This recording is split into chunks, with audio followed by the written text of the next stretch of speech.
We are in the middle of a global pandemic, so now is probably the best time to plan your own wedding.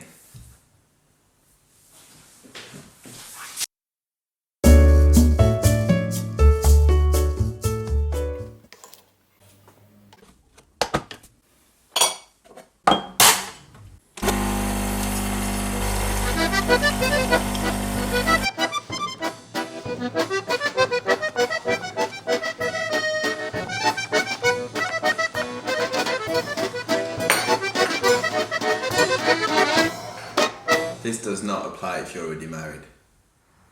Now you're planning your wedding, you've booked your registrar, you booked your venue, you want to book your photographer, but you're probably getting lost with all the photographer choice that there is online everywhere around. So here are a few tips on how to choose your photographer. Number one, you need to look for the style.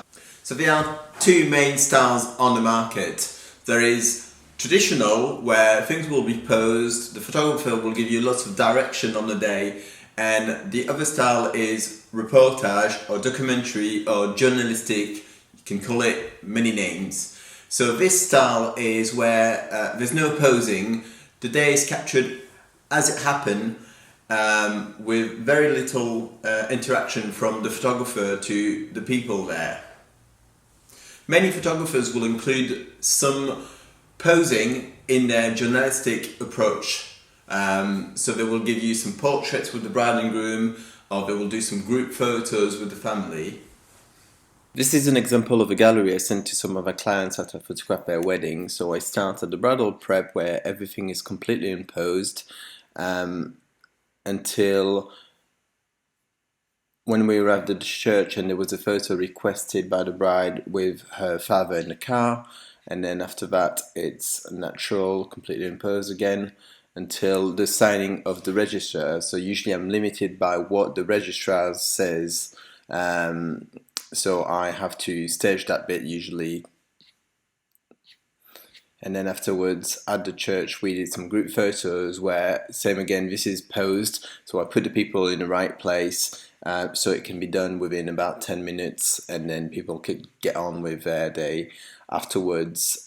My portrait photos are usually, I suggest to go for a walk, and then I let them do whatever they want. They can kiss, they can hug, they can just talk, have a chat, so we can get some non-cheesy natural portrait photos. And then afterwards back to the pub for a drink reception and the evening venue, so that was Victoria Warehouse.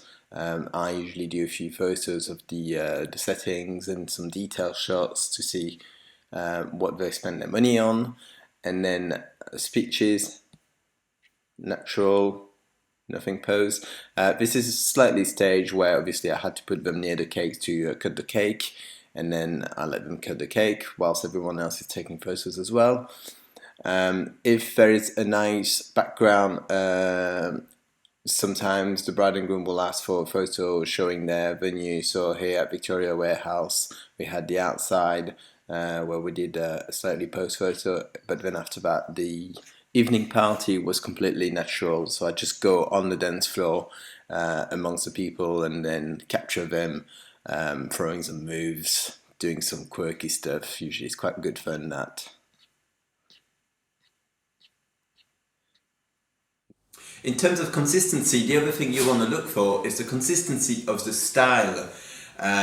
So we can compare photography like baking. So you could have several bakers who will bake the same base, but in the end they will decorate that cake in a different way. So this is why sometimes you see on the market photographers with a vintage style or sepia photos. And what you want to look for is that that style is consistent throughout the day as well. You don't just get some photos in sepia or some photos in vintage and the rest will be in a normal style, because once you put all of these photos together in your album, it will look a bit silly.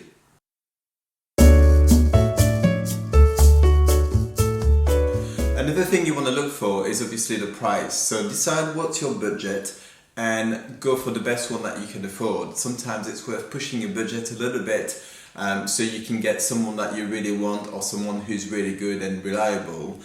Don't be tempted to go for someone who's offering you a lot of things for a very low price, such as the coverage, an album, parent albums, canvas, frame, engagement photo shoot. If you compare two photographers who are, let's say, the same price, and one is offering you all of this and the other one is giving you just the coverage for that price, there will probably be a big difference in quality. Here are a few things that you want to look on someone's website and be really careful about that information. The first thing is membership from a photography association. There's loads around, and when someone is a member, it doesn't show quality, it only shows that they're paying a membership. You might want to be careful between membership and someone displaying a qualification from that same association, because when you have a qualification or you have won competitions, it shows your skills and it shows your quality, whereas the other one shows that you've paid a membership. The other thing you want to look for is reviews, obviously, on someone's website. I'm always skeptical about reviews I see on the website, so what I do is I go on Google, and I usually tend to trust more Google reviews than someone's website. If you found this video useful, please give us a like and share it with your friends who just got engaged.